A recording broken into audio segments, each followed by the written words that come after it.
Você sabia que falar em público é um dos maiores medos da humanidade? Pois é, supera o medo de cobra, de escuro e até mesmo o medo de altura. Mas por que a gente tem tanto medo de falar em público assim? A resposta é mais simples do que parece.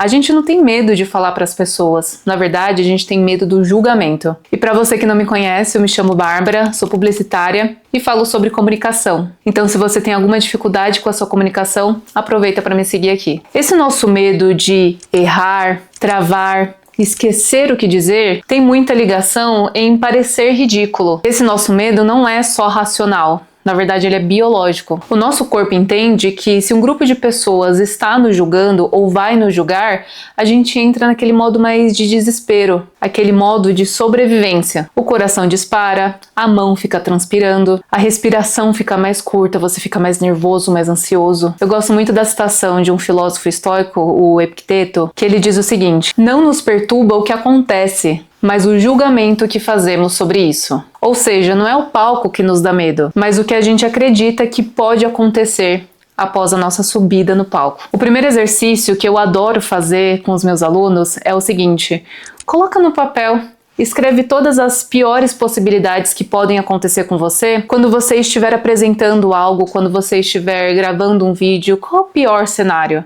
E aí você vai perceber que o peso não é tanto. A gente coloca um peso no que não precisaria ter tanto peso assim. E principalmente, se essa coisa terrível que você está imaginando que possa acontecer, como que você faria para lidar com isso? A gente muitas vezes fica assustado com algo por não conhecer, por ser desconhecido, ou até mesmo por uma falta de confiança nossa. Quando a gente se entrega para essa ansiedade de falar em frente a uma câmera, nada mais é do que o nosso cérebro dando comandos de medo, de perigo, de proteção. Então, é muito bom que a gente faça alguns exercícios na hora que essa ansiedade bater, para que a gente consiga substituir pensamentos. Um exercício que eu adoro fazer antes de alguma palestra, de alguma aula, ou até mesmo se você precisa gravar um vídeo que você precisa estar um pouco mais centrado, existe um exercício de um doutor que se chama Andrew Weil, que ele explica a técnica do 4-7-8. Você inspira por 4 segundos, segura por 7 segundos e solta por 8 segundos. A sua frequência vai diminuir, aquele coração acelerado vai ficar um pouco mais estável, o corpo começa a desarmar e a mente começa a se acalmar um pouco mais. Outro exercício são as posturas de poder. Eu sei que a gente viu esse tipo de postura de uma forma muito exagerada com coaches, mas a gente pode fazer ela só que de uma forma mais contida. Ninguém precisa ficar gritando aqui nem nada. Mas existe mesmo essa explicação que quando nós fazemos poses de poder, seja com o peito mais aberto, que a gente coloca a nossa postura um pouco melhor, que a gente cruza os braços, abra, aquelas posições mais de herói, a gente vai fazendo com que o externo reflita no interno. Então, quando a gente vai criando essa força externa, a gente começa a falar para si mesmo, para o nosso corpo, que está ansioso, que está com o coração acelerado, que está suando, uma mensagem de que não, você está sob controle. Você fazendo esse tipo de postura, deixa que você fique muito mais seguro do que você precisa fazer. E aí você percebe que seus pensamentos também vão se moldando, que você vai pensando, eu me preparei para isso, eu estudei para isso, eu entendo do que eu preciso falar. Então se alongue, abra o peito, coloque as mãos na cintura ou coloque as mãos para cima. Você vai ver a diferença que isso faz. É muito importante que quando você for apresentar algo, quando você for falar em público ou até mesmo gravar um vídeo,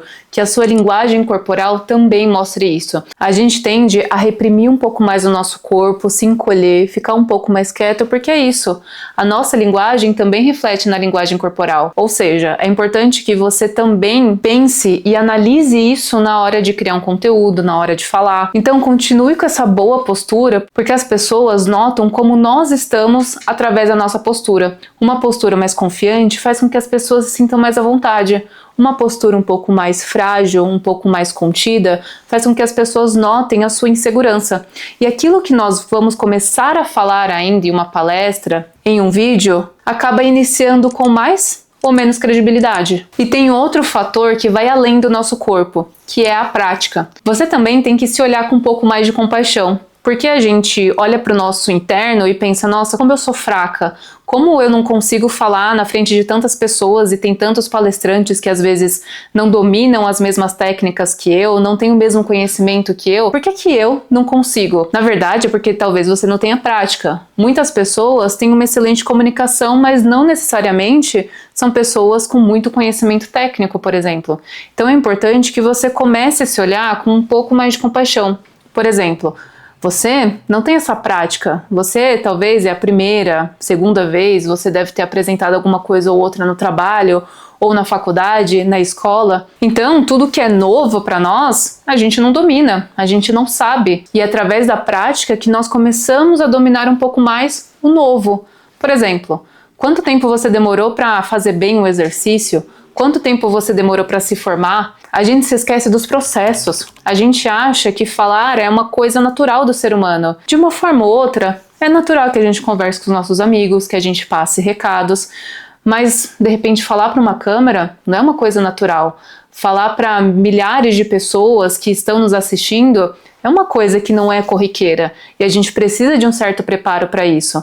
Então é importante que você pratique. Se você é uma pessoa que nunca teve contato nenhum com alguma palestra, com alguma aula, com um vídeo para as redes sociais, comece gravando mais áudios para as pessoas que você se sente mais confortável. Então, por exemplo, algum familiar, algum amigo, você precisa deixar com que aquela sua fala faça sentido para quem está te escutando. Então você precisa falar para aquela pessoa com começo, meio e fim, que fique claro, que você consiga explicar algo para uma pessoa que não sabe o que você precisa explicar, para uma pessoa que não sabe o que você vai falar. Então a gente começa a coordenar os nossos pensamentos com a nossa fala, que às vezes você é uma pessoa que digita muito, conversa muito de uma forma online com as pessoas.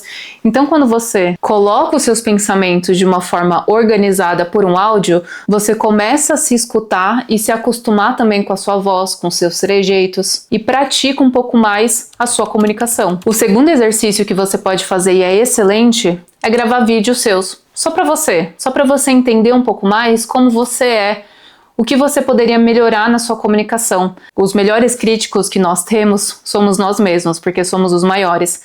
Ou seja, quando você está falando para uma câmera, você consegue perceber quais são os seus vícios de linguagem. Por que você está travando? Será que é porque você está tentando incorporar uma pessoa que você não é? Tente gravar diferentes vídeos, como se você estivesse apresentando algo de uma forma mais formal, como se você estivesse explicando o mesmo tema, só que para um amigo seu, ou até mesmo de uma forma com que você gostaria que fosse a sua comunicação, gravando frase por frase para você entender qual é o começo e meio fim do que você precisa explicar. Depois que você ficar mais confortável, a terceira dica de exercício que eu posso te dar é para você treinar no espelho. Olhe para si mesmo, repare na sua linguagem corporal, se você está à vontade fazendo aquilo, como que você pode movimentar mais as mãos de uma forma natural, como que o seu peito fica mais aberto. Tudo isso faz com que a sua comunicação fique mais natural. Eu tô na terceira ou na quarta dica? E a quarta dica que eu posso te dar é pegue toda essa apresentação que você precisa fazer e apresente para um amigo. Assim você meio que se força a explicar algo de uma forma mais coerente, imaginando o olhar de outras pessoas para você. Quando a gente está mais familiarizado com algo, a gente reduz o medo dentro de nós. A repetição faz com que a gente saia de uma zona de pânico e vá para uma zona de conforto. E a quinta dica que eu posso te dar é a de 1 minuto por dia. Se você conseguir fazer um vídeo de 1 minuto todos os dias explicando algo, de repente algo complexo como se fosse para uma criança, ou até mesmo explicando algo que você precisa apresentar, isso vai fazer com que diminua totalmente o ruído da sua comunicação. Você vai ver que com uma semana fazendo esse tipo de exercício vai melhorar muito a sua comunicação e reduzir esse seu medo e sua insegurança de falar em público. Mas um conselho que eu posso te dar, que é muito importante, é que você se concentre no propósito da sua mensagem. Às vezes a gente vai se perdendo na nossa comunicação, a gente vai e volta e não sabe onde deixou o último parágrafo. Então é importante que você pense qual que é a mensagem central, para que você nunca fuja dela. Porque você vai perceber que às vezes, quando a gente quer ser o mais natural possível, o foco acaba sendo desviado. E quando o propósito está claro na sua cabeça, você consegue sempre ganchos para voltar. Nietzsche diz que quando o porquê é forte, o como se resolve. Ou seja, se você entende muito bem do porquê você está ali, o que você está falando, é fácil a gente pegar esse como a gente chega até esse propósito. Um livro que eu gosto muito é Meditações do Marco Aurélio. Ele ajuda a entender muito o controle interno e tira o peso do outro sobre a nossa vida. A gente começa a enxergar a vida de uma forma um pouco mais leve, porque a gente consegue entender o que colocar em cada lugar, em cada caixinha. Existe também um livro que se chama Fale como um Líder e também o livro que se chama 29 Minutos para Falar Bem em Público. Todos esses livros, essas leituras, vai fazer com que você tenha mais autoconhecimento sobre você perder um pouco o medo do olhar do outro e principalmente mais algumas técnicas para você incrementar na hora de falar em público. E no fim das contas, você vai perceber que falar em público, na verdade, nada mais é do que um ato de coragem e não um ato de perfeição. É você falar para si mesmo que você pode errar, que você vai errar, que você pode gaguejar e travar, mas que a mensagem central, o intuito de você estar ali, o seu propósito, é o que mais vale. Se você está gostando desse conteúdo, aproveita para me seguir aqui para você se tornar um excelente comunicador. E por que disso? É muito importante que todos se tornem excelentes comunicadores. Tem aquela história que não basta você ser, você precisa parecer. Mas eu gosto de trocar ela um pouco dizendo que não basta ser, você precisa comunicar o que você é. Então respira fundo, treina bastante, que pode ter certeza que a partir do momento que você toma esse ato de coragem de falar para mais pessoas, de perder esse medo e saber que é um processo tudo isso, que no começo não vai ser perfeito, não vai ficar excelente, mas todo mundo que tem uma excelente comunicação passou por todos os processos. E quanto mais a nossa mensagem é propagada, mais nós nos colocamos em excelentes lugares da vida. Então se esse conteúdo foi benéfico para você, comenta aqui que eu vou adorar saber se eu conseguir destravar alguém aí desse outro lado. E eu sei que esse conhecimento que eu dividi para vocês pode não bastar para muitas pessoas. Então por isso que eu tenho um curso voltado apenas para comunicação no geral. Seja para criação de conteúdo, seja para palestras, com formas de você vencer o medo, com exercícios de oratória, exercícios de dicção. Então, caso você queira aprimorar cada vez mais a sua mensagem, clica no link aqui embaixo para você adquirir esse curso. E para finalizar esse vídeo, eu quero dizer que é importante que você utilize a sua comunicação em prol do seu crescimento. A gente se preocupa tanto com o olhar do outro, mas você já parou para pensar todas as oportunidades que você já deixou de lado só porque você tem medo do olhar do outro? Será que a gente não está colocando o peso em lugares diferentes na nossa vida? Então fica aí a reflexão. Então se você gostou desse conteúdo, não esquece de curtir, compartilhar e comentar se eu conseguir te ajudar aí desse outro lado.